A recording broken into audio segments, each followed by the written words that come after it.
Semuanya.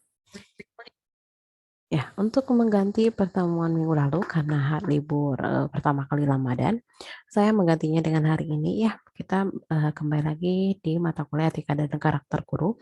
Untuk pertemuan hari ini kita akan membahas mengenai kode etik guru. Oke, saya sampaikan dulu mengenai share screen-nya.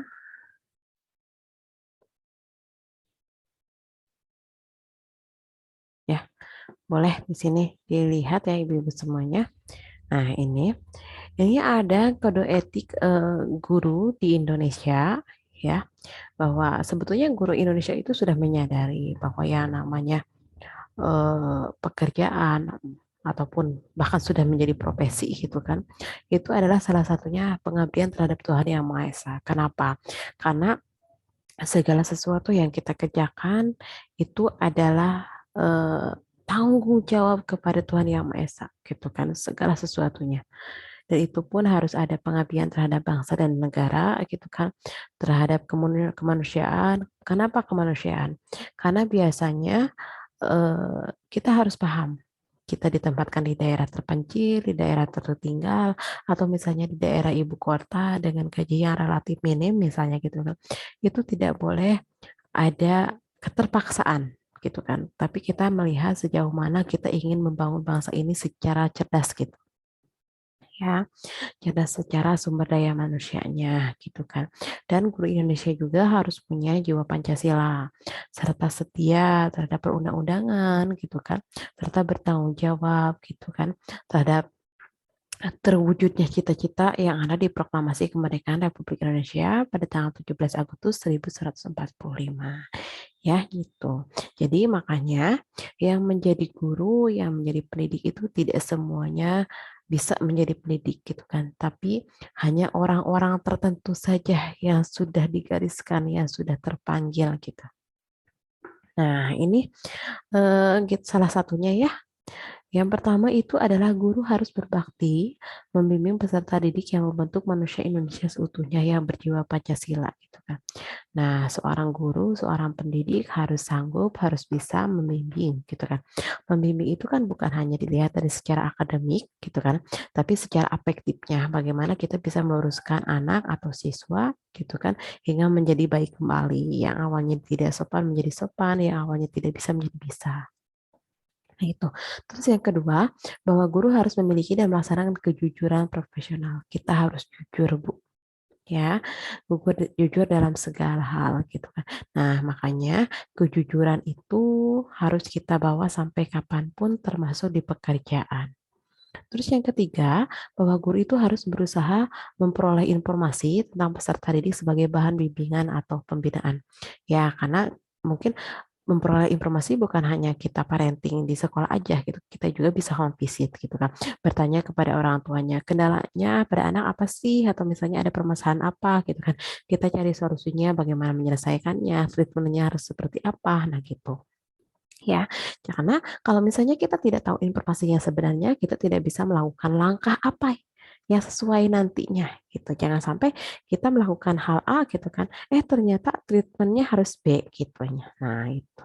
Terus selanjutnya, bahwa guru itu harus menciptakan suasana sekolah yang sebaik-baiknya gitu. Ya, sekolah yang sebaik-baiknya dalam artian yang bisa menunjang semua aspek perkembangannya gitu. Suasana yang menyenangkan, suasana yang aman, suasana yang kondusif gitu. Jangan sampai anak ketika ke sekolah ternyata anak menjadi takut gitu. Dia takut karena dibully atau misalnya karena gurunya galak-galak gitu kan. Nah, itu dikhawatirkan.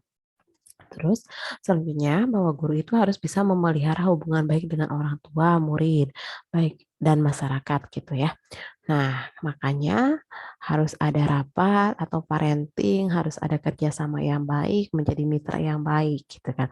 Karena yang namanya anak atau siswa bukan hanya tanggung jawab guru di sekolah gitu kan, tapi juga tanggung jawab orang tua di rumah. Jadi makanya guru dan orang tua harus bisa menjadi mitra yang berkontribusi gitu. Abdi mah entos nitipkeun terus ngabiatkeun ke ibu guru mah enggak weh, nggak bisa seperti itu. Jadi, semua hal-hal yang berhubungan dengan anak, baik itu perilakunya, baik itu afektifnya ataupun kognitifnya, semuanya adalah kerjasama bersama ya, kerjasama bersama gitu antara guru dan orang tua. Ya, terus selanjutnya adalah bahwa guru secara pribadi dan bersama-sama mengembangkan dan meningkatkan mutu dan martabat profesinya. Ya, yang bisa meningkatkan apa ya, profesi itu siapa? Ya guru sendiri gitu kan. Jadi kalau misalnya kita ingin bermutu gitu kan, jadi makanya harus mengikuti workshop, seminar, diklat gitu. Kita pun harus mengikuti kajian-kajian yang berhubungan dengan profesi kita seperti apa gitu kan. Dan bermartabat pun dari segi apa? Dari segi normanya gitu kan. Kompetensi kita ada 4, yuk kita gali lagi, kita implementasikan lagi. Jangan sampai profesinya sebagai guru gitu kan tapi kok melenceng gitu ya yang namanya kompetensi keempat itu gitu kan tidak kita laksanakan.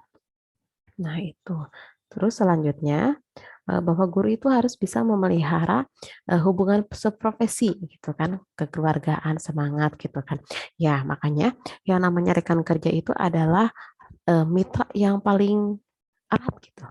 Kalau misalnya ada guru utama, ada guru pendamping gitu kan. Jadi makanya antar sesama mitra itu harus punya situasi dan kondisi yang memang baik gitu kan. Jangan sampai dalam satu kelas tapi kok suasananya panas gitu.